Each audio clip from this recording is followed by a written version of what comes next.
ወንድምሽን አትፈልጊውም ወይ ለምንድን እንቀባ ነው ወይ የምትፈልጊው ምናምን እያለች ስታስፈራራኝ በሽማግሌ ይለቅ የተባለ ነገር ወረቀቱ ምን አስፈለገ? ሳገኛት ልክ ያባጫጓራ ያክል ተኮሰኩሰኛለች። ይሄንን 4 ጊዜ መታለች።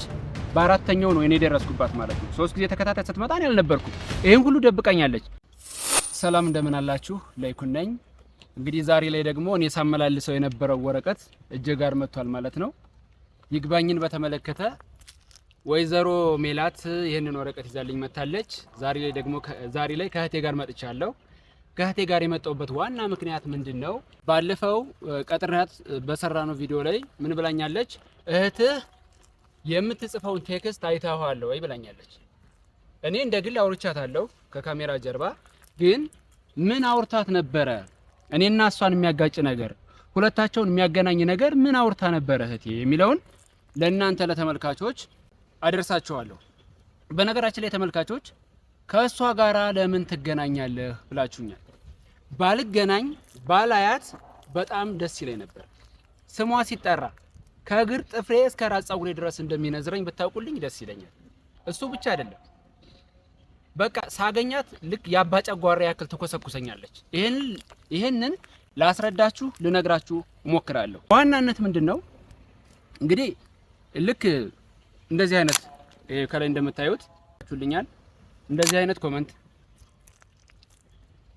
ጽፋችሁልኛል። እንዲህ አይነት ደግሞ ምክር ነገር ለግሳችሁኛል። እንግዲህ ከላይ እንዳያችሁት ምን ይላል? ለምን ሪስትሪክትድ ኦርደር ከፍርድ ቤት አታመጣም የሚል አንድ ትልቅ የሆነ መረጃ ለኔ ተጽፎልኛል። ሪስትሪክትድ ኦርደር ምንድነው? ስለሱ ማወቅ ፈልጋለሁ ብዬ ጠይቄ ነበረ። በእውነት ነው የምላችሁ እጅግ በጣም ትልቅ የሆነ መረጃ ነው የተሰጠኝ ማለት ነው። ምክንያቱም እስካሁን የተካሰስኩባቸውን የተከራከርኩባቸውን ዋና የሚባሉ ጉዳዮች ከፍርድ ቤት አመጣና በሱ ወረቀት ራሴን ማዳን የምችልበት ወረቀት ነው። ይሄንን ኮሜንት የጻፍሽልኝ ወይም የጻፍክልኝ አካል እጅግ በጣም ነው የማመሰግነው። በጣም ምክንያቱም ዛሬ ላለሁበት እጅግ በጣም ጠቀሜታ ስላለው ማለት ነው። ይሄንን እኔ ሳላመሰግን አላልፍም። እንግዲህ ዛሬ ላይ ሜላትና እህቴ ሰላም ምን አይነት ግንኙነት ነበራቸው? ምን እየተባባሉ ነበር? እኔና ሜላትን የሚያጋጭ ነው ወይስ ደግሞ ሁለታቸውን የሚያግባባ ምን ነበር የሚለውን ከሰላም አንደበት ትሰማላችሁ። እስኪ በነገራችን ላይ እሷን በግል ጠይቄያታለሁ፣ ነግራኛለች። ግን ይሄንን ስትነግረኝ ከካሜራ ጀርባ ስለነበረ ለእናንተ ምን አይነት ግንኙነት ነበራቸው፣ ምንድን ነበር የምጽፍላት የሚለውን ከሷ ከሰላም አንደበት ትሰማላችሁ። ምን ነበር እየጻፍሽላት የነበረው? ምንድን ነበር ግንኙነታችሁ? እስኪ ለተመልካቾች ንገሪያቸው። ልክ ለኔ ነገርሽኝ ነው። ያው ሜላት የምትለኝ ላግኝሽ እንገናኝ ምናምን ትለኛለች። ያው ግን በባለፈው እንደነገርኩ አንተ ደግሞ ሳታሳውቂኝ እንዳትሄጂ ምናምን ስለምትለኝ መሄድ አልፈለኩም። ግን ያው እንደሚታወቀው ቤታችን እየመጣች ነበረ። አንድ ቀን ደርሰንባታል። 4 ጊዜ ነግሬያቸዋለሁ ተመልካቾች። ከዚህ በፊት 4 ጊዜ መታለች። በአራተኛው ነው እኔ ደረስኩባት ማለት ነው። 3 ጊዜ ተከታታይ ስትመጣ እኔ አልነበርኩም። ይሄን ሁሉ ደብቀኛለች። አራተኛ ግን አጋጣሚ ሆኖ ደረስኩኝ። ያኔ የተፈጠረውን እንግዲህ ያው ካሜራ ስላልያዝነ ነው እንጂ ለእናንተ ብናደርሳችሁ በጣም ደስ ይለኝ ነበር። ያኔ ምንድን ነበር ያለችሽ? ያው እንገናኝ ትለኛለች ሁሌ። ያ ማለት ነው ወንድምሽን አትፈልጊውም ወይ ለምንድን እንቀባ ነው ወይ የምትፈልጊው ምናምን እያለች ስታስፈራራኝ፣ እኔ ደግሞ አንተ ብነግርህ ድጋሚ ችግር ውስጥ ትገባብኛለህ ብዬ መናገር አልፈለኩም። ስለዚህ እንዳልሄድም ጨነቀኝ። ስለዚህ አጋጣሚዎች ቤት እየመጣች ታገኘኝ ነበረ። ግን ያኔ 3 በአራተኛው ወደረስክብት 3 ግን ስንል ያልነገርኩህ ድጋሚ ደግሞ እስር ቤት እንዳትገባ ማለት ሜላት ብዙ ችግሮች አድርሳብኛለች። እኔን እስከ ማስፈራራት አንገቴን ሁሉ እስከ ማነቅ ድረስ። እኔ ግን ይሄንን ነገር ብነግርህ ያው አንተ ጋር ችግር ስለሚከሰት እኔ መናገር አልፈለኩም ማለት ነው። ያው በአራተኛው ስደርስ እኔም ደንግጫለሁ። ለምን አንተ እንድታይ አልፈልግም። ያ ማለት የሚሰማ ስሜት ይኖራል። ለምን እንደገና ወደ ሌላ ችግር ደግሞ እንድትገባብኝ አልፈልግም። ስለዚህ ለዛም ነው ያልነገርኩህ። ያው ሜላትም ብዙ ጊዜ እኔ በሐሳብ እንድትስማሙ ብነግራትም ልትሰማኝ አልቻለችም። እሷ ወንድምሽን አትፈልጊውም ወይ ሁሌ በቃ በዛቻ ነው። እኔ ደግሞ በቃ ሁሌ እየተጨነቅኩ ነበረ። ያኔ ስደርስ እንደውም በጣም ፈራሁ ማለት። እሺ አይ ይሁን እንግዲህ የነበረው ነገር ይሄንን ይመስል ነበረ። አንገት እስከ ማነቅ አንገት ማነቅን አሁን የሰማሁት 4 ጊዜ መታለች። በ3 ጊዜ ስትመጣ አላገኘኋትም። በአራተኛው ግን የደርሼባታለሁ። የተፈጠረው ተፈጥሯል። ግን ከዛ በፊት እየመጣች ታስፈራራት እንደነበረ ቴክስቱ ምንድን ነበር የምትልሽ? ያው እንገናኝ ትለኛለች። ቀን ምናምን እንትን ብላ እሺ እላታለሁ። እንትን እንዳትለኝ ወንድምሽን እንዲያስፈልጊው ወይ ወንድምሽን እንዲያስደርገዋለሁ ምናምን ስትዝትብኝ ከዛ እሺ እንገናኛለን እላትና እኔ አልሄድም። ያንን እኮ ለኔ ነገር እያንዳንዱን ነገር ለኔ አሳውቂኝ፣ ጉዳዩ ከኔ ጋር ነው፣ ከኔ ጋር ትጨርሳለች ብዬሽ ነበር። እንግዲህ እሷ የምትልሽ እንገናኝ ነው። እንገናኝ ስትያት ደግሞ አልፈልግም ነው። እሺ ብለሻት ትቀሪያለሽ። ስትቀሪ ደግሞ ሌላ ቤት ድረስ ትመጣለች ማለት ነው። ብነግርህ አንተም ችግር ውስጥ ነው የምትገባው። ያ ማለት አንተም አላስፈላጊ ነገር ውስጥ ትገባለህ። ያ ችግር ደግሞ ዞሮ ድጋሚ ያንን ችግር እንድታይ አልፈልግም። ስለዚህ ያው እሺ እያልኳት የምቀረውን እምቢ ብላት ሌላ ችግር ወይም ደግሞ አንተን በሌሎች ሰዎች ጥቃት ታስደርስብሃለች ብዬ ስለምፈራ አልነገርሁም። ስለዚህ እሺ እያልኳት ቀር ነበረ። አሁን ይኸውልሽ ከዚህ በኋላ ይኸው በተመልካቾች ፊት ነው የምነግርሽ። በቃ እያንዳንዱ ነገር ይኸውልሽ ቤቱን ማወቋ ሲጀመርም በቃ እሷ ጤና ስለሌላት ጥቃት ማድረሷ እንደማይቀር ነው ያውቀዋለሁ። ስለዚህ እሱን የምንወስነው ውሳኔ እንወስናለን። ከዚህ በኋላ ግን ቴክስት አትጻጻፊ፣ ስልክ አታውሪያት። በቃ እሷ የጤነኛ ሰው አይደለችም፣ የጤነኛ ሰው አእምሮም የላትም ብዬ ከዚህ በፊት ነግሬሻለሁ። ለማንኛውም ይሄ ወረቀት ዛሬ ላይ እጄ ጋር ደርሷል። ይግባኝን በተመለከተ የሚያወራ ነው። እንትን ማለት ይሄን ያዡ።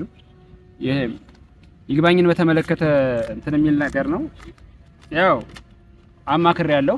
በጣም ብዙ ሰዎችም ስለ ይግባኝ ምንነት አጓርቻቸው ነበረ። ናው ከፍርድ ቤት የተላለፈ ወረቀት ነው። እንግዲህ ከኢፌዴሪ ጠቅላይ ፍርድ ቤት ነው። ለአቶ ለይኩን ሙሉሰው ከሳሽ ወይዘሮ ሜላት አዱኛ ጀንበሬ ተከሳሽ አቶ ለይኩን ሙሉሰው ተካን በፍትሐብሔር ክስ ከዚህ በፊት በፍርድ ቤቱ የወሰነውን ውሳኔ ድጋሚ እንዲታይልኝ ሲሉ ከሰዋል። ከዚህ በፊት በቀን 19/02/2018 ዓ.ም በዋለ ችሎት ከሳሽ አቶ ለይኩን ሙሉሰው ተካ ያቀረቡትን ክስ ፍርድ ቤቱ መርምሮ ውሳኔ ማሳረፉ ይታወቃል። ከላይ ስማቸው ተጠቀሰው ወይም ሜላት አዱኛ ጀንበሬ በዚህ ቀን የዋለውን ችሎት በመጥቀስ ጉዳዩ እንደገና እንዲታይ በይግባኝ ጠይቀዋል።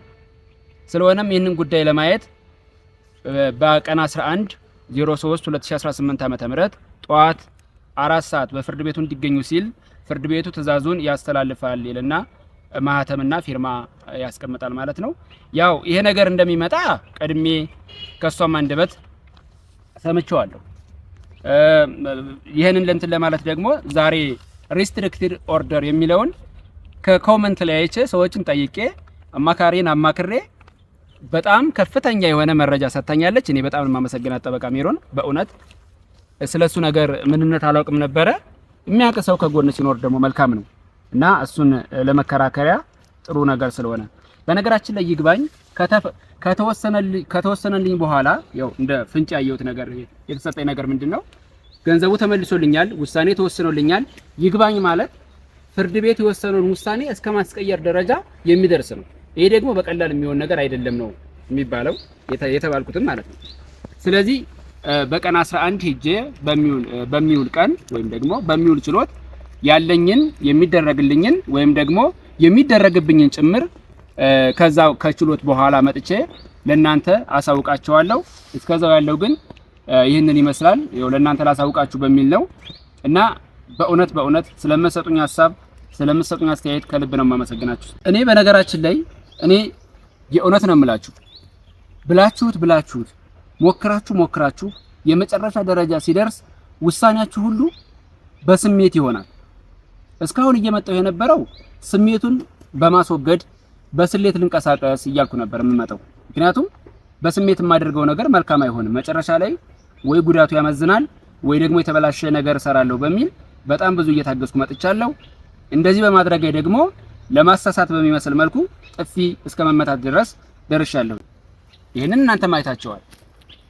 ከዚህ በኋላ ላለው ነገር ግን አሁን ከ11 ችሎት በኋላ እስከዛ በሚፈጠረው ነገር ምናልባት ራሴን ቆጥቤ ራሴን ለማዳን ጥረት ላደርግ እችላለሁ። ከዛ በኋላ ለሚፈጠረው ነገር ግን ያው እንደማስጠንቀቂያ ሊሆን ዘንድ ቪዲዮን በእርግጠኝነት ስለምታዩ ወንድሟ እስካሁን ድረስ ምንም ያለ ነገር የለም። ከዛ በኋላ ሕክምናውን እያገኘ ነው፣ ክትትል እያደረገ ነው። በእርግጥ የተከፈለው 30 ሺህ ብር ነው። እንደውም ከዚህ ጊዜ በኋላ የቀረኝ ካሜራማን እንደምታውቀው የቀረኝ 1.5 ሚሊዮን ብር ነበር አይደለ? እሱን ክስ እንደገና አቋቁማለሁ፣ ከእንደገና ከሳለሁ። ምክንያቱም ፍርድ ቤቱ ይዞታል፣ ያውቀዋል። 3 ሚሊዮን ብር ብቻ እንደተመለሰልኝም ያውቃል። ይህንን ህጉ ስለሚያውቀው ያንን ህግ ከእንደገና አጸድቀዋለሁ ማለት ነው። በጣም ቀላል ነገር ስለሆነ ስለዚህ እሱን አደርጋለሁ። በሚቀጥሉት ቀናት በሚውለው ችሎት ግን እሱን ነገር እንደ መከራከሪያ ማነሳለሁ። ከእንደገናም ይሄንን እንትን እንደማንቀሳቀሰው ነው የሚገባኝ። አንቺ ደግሞ በቃ ዝም ብለሽ ነይ ስትባያት ትጂ የምታወራሽን ነገር ዝግባት። በቃ እሷ መሆኗን ካወቅሽ አታዋሪያት ጭራሽ። በቃ ቤት መጥቶ እስከማነቅ ድረስ ሲደረስ ማንገራገር ሲመጣ እንደዚህ ሲመጣብሽ መጀመሪያ ለኔ ንገሪኝ፣ ጉዳዩን እኔ ጨርሰዋለሁ እያልኩ ከዚህ በፊትም ደጋግሜ ነግሬሻለሁ። ስለዚህ ከዚህ በኋላ ምን ሊከሰት እንደሚችል አንቺም ታውቂዋለሽ። ስታንቅሽ እንኳን አልነገርሽኝም። ይሄ ለምን ይሆናል እንደዚህ? ያው ብነግርህ አንተ ችግር ውስጥ እንዳትገባብኝ ብዬ ስለሰጋው ነው። ይሄ ደግሞ ብነግርህ በሷ ጉዳይ ስንት ጊዜ ገባው አይደል እንዴ? ስንት ጊዜ ችግር ውስጥ ገብቻለሁ። ስለዚህ እኔው ችግር የለውም፣ እኔው ጨርሰዋለሁ። አንቺ ብቻ ይሄንን አድርጊልኝ። በቃ ታያት፣ እሷን ከሷ ጋር ያለሽን ግንኙነት አቁሚ። በቃ በመልካምም ይሁን በመጥፎም ይሁን እሷ ጋር አትደዋወይ፣ ቴክስት አትደራረጊ ብዬ ነግሬሻለሁ። በቃ ግፋ ብላ የምትመጣ ከሆነ ደግሞ ለኔ ንገሪኝ። ደግሞ ከዛ እንትን መልቀቅ ካለብን ደግሞ እንለቃለን ሰፈር። በቃ እሷ በማታውቀው ቦታ መሄድ እንችላለን። ስለዚህ ይሄን አድርጊ፣ ጉዳዩን ይልጨርስ። ባንቺ ጋር የሚመጣ እንትን በእኔ ጉዳይ አንቺም እንደዛ መሆን የለብሽም። ያው ብዙ የሚያስፈሩኝ ነገሮች አሉ። ያ ማለት አንተ ስትንቀሳቀስ ስትወጣ ምን እንደሚገጥምህ ምን እንደምታደርስብህ። ስለዚህ ያ ነገር ስለሚያስጨንቀኝ አሁን ብጽፍልኝም አይልሽ እና የምትመልሽላት ነገር እኮ አሁን መልካም ቢሆን እንኳን እሷ የምትተረጉመው መቼም በጎ ባልሆነ ነገር ነው። በቃ ወንድምሽን አትፈልጊውም ወይ ደም እስከምንቀባ ነው ወይ የምትጠብቂው የምትልሽ እኮ አንቺን ይኸውልሽ፣ አንቺ የኔ ደካማ ጎን እንደሆንሽ ታውቃለች።